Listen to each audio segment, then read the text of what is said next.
All right, we are live in beautiful, sunny Florida. And today, fight fans, we're going to be breaking down UFC on Fox 30. Alvarez versus Poirier in Calgary, Canada. Obviously, coming at you with no video right now. I just could not for the life of me get my webcam to work, unfortunately. But looking at the bright side of things, I am going to be picking up a new webcam this weekend. So, I got the new mic about 4 months ago now. It's pretty solid. Fortunately, I forgot to plug it in for my last podcast, but hey, is what it is. I'm gonna have the new webcam for the big roundtable next week. So excited to announce on Twitter who's gonna be coming on that roundtable next week for 227. But there's gonna be no audio problems. There's gonna be no video problems. It's gonna be easy. It's gonna be a good time, guys. So. Man, we got Calgary this weekend. I want you guys to know my webcam could probably just pop on at any time. It could catch me picking my nose or something, but I don't know. It's just really weird. It's like on and off for me right now. It just doesn't want to come on. So yeah, we're just gonna get into Calgary. So without the pleasure of seeing my beautiful face, of course, and my facial hair that totally nobody talks shit about on the internet, but is what it is, man. Let's just get straight into it. Well. First, of course, I got to talk about my big winning week last week. So for the UFC, I profited slightly less than 5 units. I had a good night there, but all in all, man, I had a 5 unit max bet on PFL. I had a bet on Tuesday Night Contender Series. So all in all, from last week, I actually profited about 9 units. So I had 2 units on Austin Vanderford in the Contender Series. I had a 5 unit max bet of Lance Palmer and Andre Harrison. They won easily. And then for Hamburg, I had my only losing play was 3.5 units on Mark Diakese. I had a 5.5 unit max bet on Manny Bermudez that won, a 3 unit play on Marcin Tybura that won, a 4 unit play on Abu Izatar that won, and a 1 unit shot on Corey Anderson that kind of to my surprise won. I mean, I put that 1 unit on Corey Anderson, wasn't expecting the most out of it, but man, Glover looked old and shot. Glad I cashed there, but we're moving on to Calgary, man, and I got 3 plays, which doesn't sound like a lot for me, but 2 of these 3 plays are indeed 5 unit max bets, man. So excited to talk about those, man. Let's just jump right into this. So first fight of the night, battle of complete jobbers. But you know what? I'm looking forward to this fight, man, because I think we see a finish. I think we might see a display of heart. I think we might see an absolute first round starching. So yeah, man, we got Devin Powell minus 125 taking on Alvaro Herrera plus 105. And basically, the way I see this going down is Alvaro Herrera early or Devin Powell late. And even more specifically than that, Alvaro Herrera KO early or Devin Powell sub late. Basically, the way I see it happening, man, I mean, this is a really simple breakdown. Alvaro Herrera has the better striking, more power. He's the more athletically gifted guy. Devin Powell has the better sub game, better heart, better cardio. So Alvaro Herrera, he's going to come out here. He's going to come out guns blazing, swinging away. And, Devin Powell, he survived in there against a guy like Drakkar Close, but I feel like Devin Powell is low level enough to where he could be one of these guys to get starched by Alvaro Herrera, and wouldn't surprise me in the absolute slightest. And that's actually going to be my pick is Alvaro Herrera first round KO, but there's a very big chance that Alvaro Herrera goes for that knockout, doesn't get it, starts to fade in those later rounds. Devin Powell lands a takedown or two and submits this guy late. So looking at fight doesn't go to decision, it's actually only minus 175, that's value right there. I mean, if there's any prop to play this card, I do think it would be this fight to not go to decision. But Devin Powell's first 2 UFC fights have gone to decision, so that's kind of what keeps me away. But I'm going to go with Alvaro Herrera first round KO here, and I'll have a little bit of him in DraftKings just because I feel like the likelihood of him getting that first round KO, that 100 points, I feel like it's pretty likely. So, passing from a betting perspective, but I like Alvaro Herrera in DraftKings. Actually, I like both guys in DraftKings, so we'll see. Jobber fight, but interesting fight. So moving on to the next one, man, we got Nina Ansaroff minus 135. So some money has come on Random Marcos. Random Marcos plus 115. I just see this fight being a very, very close split decision battle till the end. And I think those Canadian judges are going to hook up Random Marcos once again. They hooked her up in that Carla Esparza fight. I thought Carla Esparza completely beat her. Definitely beat there. I shouldn't say completely. I was about to say completely dominates. It wasn't domination, but I thought it was a clear win for Carla Esparza. So if Nina Ansaroff lets this fight be a little closer than it needs to be a little worried about that home cook in there. But I do think Nina Ansaroff is the more skilled fighter of the two. I do think she has the better striking, and I do think this fight probably stays on the feet for the most part. So I'm going to go with Nina Ansaroff, 29-28 split decision, but don't get surprised if she gets robbed. So moving on to the next one, man. This is my first play of the night. We got Matheus Nicolau, minus 190, taking on Dustin Ortiz, plus 165. So yeah, man, this is a really good fight, and it's awesome how much the flyweight division has progressed. I mean, we have these upcoming savages like Matheus Nicolau, and then we have Dustin Ortiz, who I feel like it's a little disrespectful to call him a top 10 gatekeeper, but I mean that's kind of what he is. I definitely don't see him becoming champ anytime soon. Of course, Matheus Nicolau is the higher ceiling of these two guys, but I don't know. For a top 10 gatekeeper, Dustin Ortiz is pretty solid.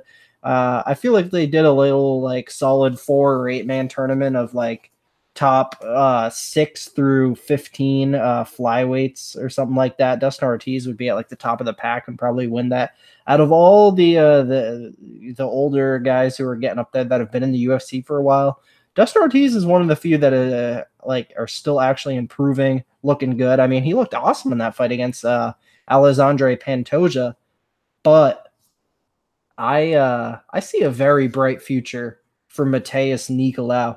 I mean, I know it was against Louis Smolka, and Louis Smolka has had all kinds of problems with himself, but Matheus Nicolau put on a world champion type ass beating on Louis Smolka. I mean, his striking looked so on point, man, and the dude looks sharp. He outstruck John Moraga, who's supposed to be one of the best boxers in the division. Matheus Nicolau is a serious striker. So we put him in here with a wrestler now in Dustin Ortiz, who, that's a very tough test and all, but people forget Matheus Nicolau is not only a black belt on the ground in jiu-jitsu, he's a legit black belt on the ground. So honestly, man, and it wouldn't be the first time we've seen Dustin Ortiz taking a guy down and he ends up getting tapped. We saw it in the Brandon Moreno fight. So honestly, this fight is a complete mismatch on the feet. It's going to be hard for Ortiz to even set up the takedowns because of how much of a mismatch it is on the feet. Then he actually goes for the takedowns. I think there's a good chance Nicolau goes out there and stuffs all the takedowns. But if Dustin Ortiz does happen to go out there, land some takedowns, I think Matheus Nicolau, his grappling is so good. He's going to be able to scramble back up to his feet, if not threaten some submissions, if not land some submissions off his back. So I love Matheus Nicolau wherever this fight goes. I think he is one of the top 3 flyweights in the world. Honestly, I think he could be the guy to finally dethrone DJ. That's how highly I think of this guy. So I put 5 units on Matheus Nicolau at minus 182. So he is one of my first 2 max bets of the night, one of my first 3 plays of the night. So yeah, Matheus Nicolau for the win. It's a flyweight division. We don't have a lot of finishes, so I'll say he gets a 30-27. But if he goes out there and knocks Dustin Ortiz out, I don't think I'd be that surprised, or taps him out. So I think a decision is probably the smarter pick, but I can definitely see him finishing Ortiz. So 5 units to Matheus Nicolau to defeat Dustin Ortiz. Let's go. So moving on to the next one, man. This is a decent women's bout. We got Katlyn Chookagian minus 160 taking on Alexis Davis plus 140. Katlyn Chookagian is a woman I've bet on in the past and have profited, and she also is someone I've faded in the past and profited. I've bet a lot of her fights, but I'm going to be passing on this one, man. I think the odds are probably just about right. Katlyn's going to be looking to run and grunt outstrike Davis to a 30-27 decision. That's probably what's going to happen, to be honest. But I kind of feel like Alexis Davis could go out here and teach this girl a vet lesson. I feel like Alexis Davis is super tough. Eventually, she could find a way to get it down to the mat, and I think she has a decent grappling advantage on the mat. So honestly, man, I wouldn't recommend playing Caitlin Chukagian here at the current price. I honestly feel like Alexis Davis could pull something off here. I give her a decent shot, man. I feel like she has a good advantage on the ground, and if she gets it there, it's all her. So I don't know, man. Caitlin Chukagian, she's just missing a couple things. Chukagian's very talented, but I don't know, something's missing for me. I do want to fade her again eventually very soon, but I don't know if I can do it against Alexis Davis. So interesting fight, but I'll say Chukagian probably wins a 29-28 unanimous decision. So moving on to the next fight. Oh, here we go.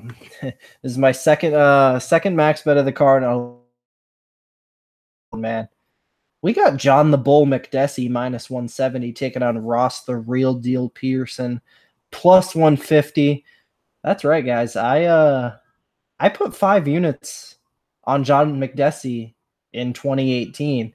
And I'll tell you why I put 5 units on John McDessie in 2018. And it's going to blow a lot of people's mind because actually, fun fact, I max bet faded John McDessie in his last fight against Abel Trujillo. He completely proved me wrong in that fight. And now I'm looking to get it back here, man, because John McDessie, he went over to Rufus Sport for his last fight. That was his first fight at Rufus Sport against Abel Trujillo, and he looked better than he has in a while, man. He put on a really impressive performance against Abel. I mean, he was a decent-sized dog there, and he kind of just dominated him for 3 straight rounds. John McDessie is actually a really underrated kickboxer. The dude can strike. Obviously, I mean, I'm going to be honest here. The dude's older. He's had some injuries. He's had some jaw breakings. But the thing is, his opponent's Ross Pearson, who, if you want to say MMA fighters have 9 lives, John McDessie is on his 6th life, while Ross Pearson is slowly sliding out of his 9th life. Ross Pearson, if you want to be honest, and if you really watch that Ross Pearson versus Chad Laprise fight, I thought Chad Laprise kind of, I don't want to say clearly, but I don't see how you give that fight to Ross Pearson. I thought Chad Laprise beat him. So if you want to count that as a win for Chad Laprise, Ross Pearson is 1-6 in his last 7 fights. He barely scraped out that last one against Mizuto Hirota, who is a old Japanese fighter. So barely scraped a decision against him. I just see a lot of Ross's skills declining. He's not as fast as he once used to be. His counters aren't as sharp as once used to be. So meanwhile, Ross is completely declining off losing 6 out of his last 7 fights.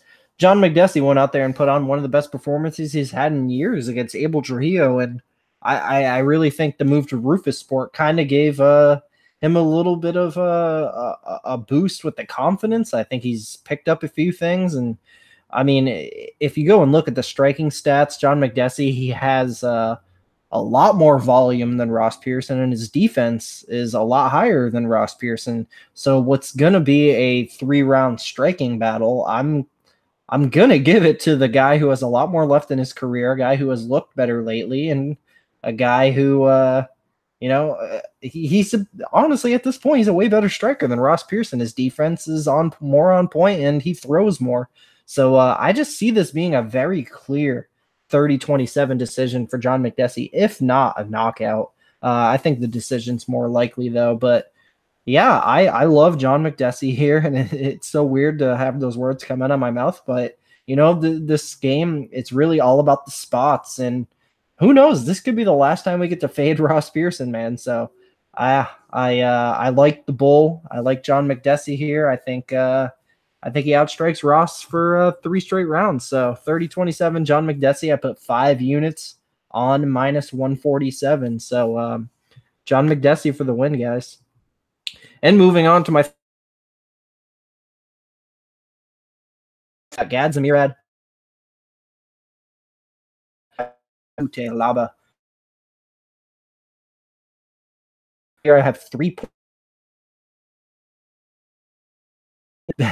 basically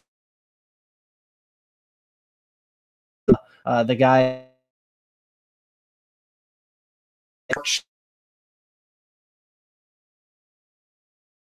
by the time he got to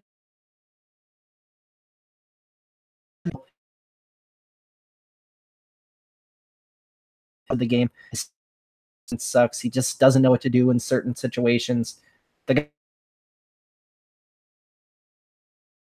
and I get in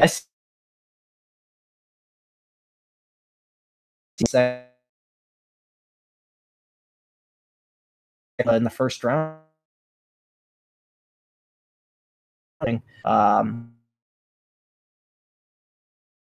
See this guy knocking out a mistake. One of the best prospects. I really see this as or KO for Ion Kutel. I don't think he's going to get done.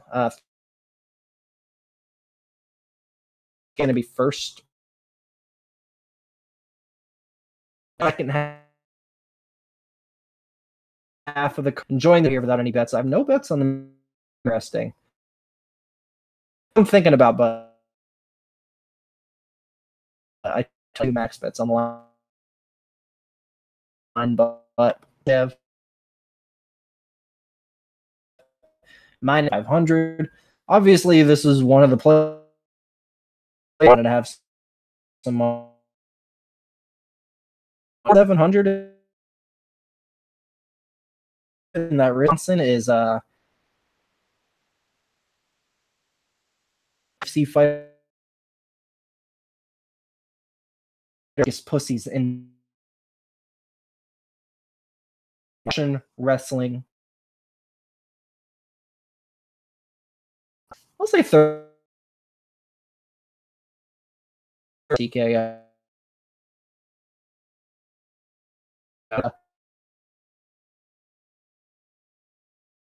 Like he did against Nation. I think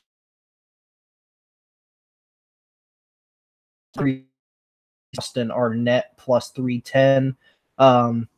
Yeah, I'm gonna pick Hakeem Dawodu to win this fight, even by first round knockout. But Austin Arnett, the thing about him, something's missing with him. I don't know if it's like a confidence issue or I don't know what it is, but he actually is pretty technical on the he's a pretty technical striker, honestly.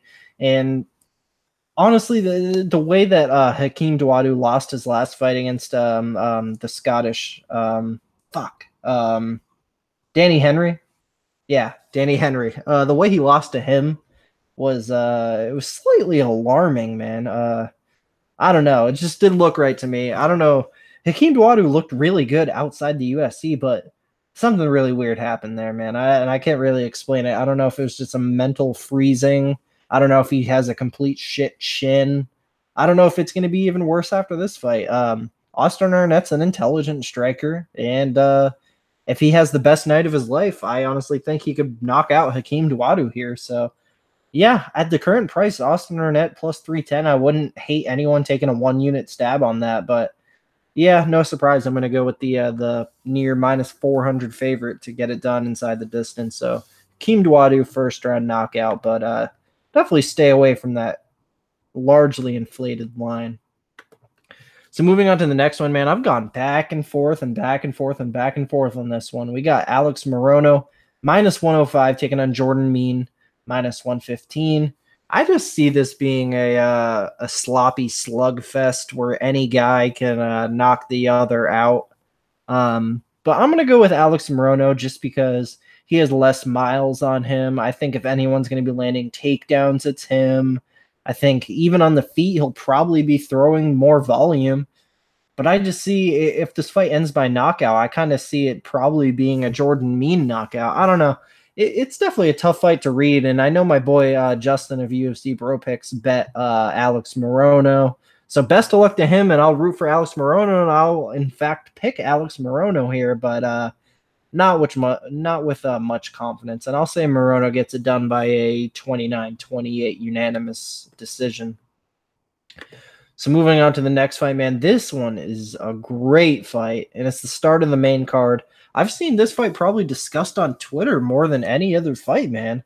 We got Alexander Hernandez minus 105 taking on Olivier Aubin Mercier minus 115. So I've seen some people betting Hernandez, talking a lot of shit about Olivier Aubin Mercier, and I've seen a lot of people bet on Olivier Aubin Mercier, saying that Alexander Hernandez ain't shit. I think both these guys are very awesome prospects in this 155-pound division. I think they both have really bright futures, but and I've seen most people going with Hernandez. That's where the betting line is moving.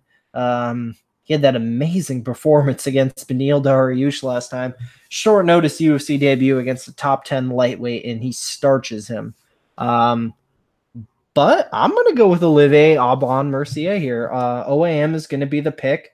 I like the wrestling advantage he has here. Now, I didn't see the fight between Alexander Hernandez versus Jamal Emmers. I believe that was Hernandez's only loss. Yeah, it is. But Jamal Emmers is a wrestler, and I would imagine that Jamal Emmers probably wrestled his way to a decision here. But I'm just assuming things. This fight's so close, I didn't really look into it so much just because I don't want to bet it either way. But I'm just going to assume. We're making assumptions over here that Jamal Emmers out-wrestled Alexander Hernandez to a decision. We can see the same thing from OAM, man. The dude's fucking massive for the division. Well, both these guys are massive for the division. They're both little powerhouses, except one's a strong grappler and one's a striking powerhouse.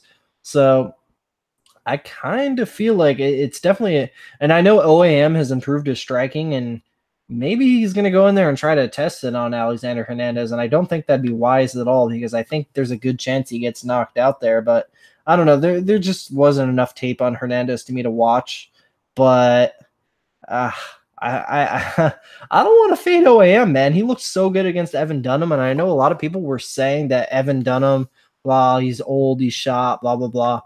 Do you guys know the win streak or unbeaten streak that Evan Dunham was on before he lost to OAM in that fight? Let me just pull that up real quick. Evan Dunham was on so we had a 4. Evan Dunham won 4 straight, then the draw with Beneil Dariush, and then finally lost to OAM. Evan Dunham was on a 5-fight unbeaten streak when OAM smoked him like that. So I would be careful taking that credit away from OAM, man. That was a super impressive performance he put on there. And I think he's going to go out there and hand Alexander Hernandez his first UFC loss, teach him a lesson, but Alexander Hernandez will be back, and he will probably win his next fight after this. So it's not very confident, but I'll go with OAM 29-28 decision. So moving on to the next fight, man, we got the former champ, Joanna Jędrzejczyk, minus 300, taking on Tecia Torres, plus 250. Not going to talk about this one too much, but that's kind of just because I feel like the breakdown's simple. If anyone's going for takedowns in this fight, it's going to be Tecia Torres, and maybe she goes for them if she's getting super outgunned, but I think even if she goes for them, Joanna stuffs. So I do see 100% of this fight taking place on the feet, and I mean, how can you not go with Joanna Jędrzejczyk in a striking match unless she's facing Rose Namajunas? But Tecia Torres is actually making big improvements. She looked a lot better in that Jessica Andrade fight than a lot of people thought she would. Thing is, Jessica Andrade was just slamming on her head all night. Joanna Jędrzejczyk is not going to slam her on her head all night, but the thing is, Joanna Jędrzejczyk is a much longer more technical striker than Andrade. So don't expect Tisha's striking to look as good here as it did in the Andrade fight. I think Joanna comfortably outstrikes her, outvolumes her over 3 rounds. So I'm going to say Joanna Jędrzejczyk wins a 30-27 decision here. And what'll probably be a pretty good fight. But no bet at minus 300. So moving on to the co-main event of the evening, and I don't know. I think I'm a little more. I don't know. This is a pretty fucking awesome card. It's tough to decide what fight I'm looking forward to more than this one or the main event. But we got Jeremy Stephens plus 105 taking on Jose Aldo minus 125. This is another one I've been going back and forth on, man. But I'm pretty solid on Jeremy Stephens now, man. I think Jeremy Stephens goes out there and beats Jose Aldo, whether it's a decision like the Barao fight was, or if he can knock Jose Aldo out. I really like Jeremy here. And I love Jeremy in DraftKings too, just because I feel like if Aldo wins, he's not going to knock Stephens out, I don't think. I don't think that's going to happen. I think if Aldo wins, it's going to be a decision. So even if Jeremy goes out there and loses 30 points, hopefully. So, yeah, but I favor him to win this fight, man. Those Nova Uniao guys are falling off. They're all shot. They're all war beaten. Jose Aldo has taken some motherfucking damage, man. And Stephens is looking the best he has in his career. Honestly, this is probably his best run, man. I mean, I was there when he knocked out Emmett. That was some vicious violence there. And even the fight against Doo Ho Choi, I mean, guy's on a roll right now, man. And both those fights were in 2018. This is about to be his 3rd fight in 2018. Jeremy Stephens is the man. He's on the run of his life right now. Jose Aldo is on the downward trend. So I got the dog. I got Jeremy Stephens, and I'll say he wins a 30-20. Yeah, I'll say he wins a 30-27 decision. Jeremy Stephens. But and this is what I was talking about earlier. If I'm gonna have a 4th bet, it's gonna be Jeremy Stephens. But I'm passing for now. We'll see where the line goes. But I do like Lil Heathen here quite a bit. So moving on to the next fight, man, we got the main event of the evening. We got the rematch. Dustin Poirier minus 165 taking on Eddie Alvarez plus 145. So their first fight was an absolute slugfest. I loved every bit of it. Dustin Poirier absolutely was getting the better of Eddie Alvarez. But the thing is, when you go in there and you start swinging on Eddie Alvarez, getting a little crazy, you hit him a few times, something gets crazy in Eddie Alvarez's mind, and he thrives on war. And the war that Dustin Poirier brings out, it was like tailor-made for Eddie Alvarez. So Poirier was just putting it on Eddie Alvarez, and then something just clicked in Eddie Alvarez's head, and he started fighting back super hard, and he had Poirier rocked all over the place, man. It was starting to look good for Eddie. Both guys had moments in that fight, and it got hairy for both guys. So I don't know, man. Just the way the first fight played out, so crazy. I'm not sure how you can lay the juice on Dustin Poirier at minus 165. I think, if anything, the value probably is on Eddie Alvarez here at minus 145 range. But the reason I don't want to take that is just because I do feel like Dustin Poirier has a lot more in his career left than Eddie Alvarez. He definitely looked sharper, and I feel like if Dustin Poirier kind of keeps his composure and just tries to make it a pretty fight and just solidly outstrike Eddie for 5 rounds, I feel like he could do that. The question is, will he do that? Or will he engage in another war? And if he engages in another war, then it's back to being a coin flip fight. So I don't know, man. It's very interesting. I'm looking forward to watching it play out. Let's see what doesn't go the distance. Doesn't go to decision minus 365. So yeah, a little unplayable there. But yeah, I definitely don't like the fight to go to decision. So this is going to be an awesome night of fights, guys. But official pick, I think it would be wise of me to pick just Dustin Poirier. Yeah, I just don't think he should be this big of a dog. Minus 165, minus 170 is what I see him at the most. So I think it should be more like Dustin Poirier minus 130, Eddie Alvarez plus 100, like that. But yeah, I think about every single one of my DraftKings lineup will either have Dustin Poirier or Eddie Alvarez in it. Yeah. So yeah, it's going to be a good night of fights, guys. I appreciate you listening to the breakdown as always. Sorry about the video, but guys, next week I am going to be doing the round table with 2 awesome guests. I will have a new webcam. The mic will be plugged in. Shit will be straightened out. And I'm going to be talking about my my 3-0 on bets for this Calgary card because Gadzimir Antigulov, Mateus Nicolau, and John McDessie are all going to get W's this weekend. So yeah, hit the like button. That takes just about 2 seconds. Comment below. Let me know who you guys are betting on. Subscribe to the channel. All you new subscribers, you guys are fucking awesome. Thank you so much. Follow me on Twitter. I'm down to talk fights with just about anybody. And that's going to do it for me, guys. Appreciate you watching. And most importantly, enjoy the fights this weekend.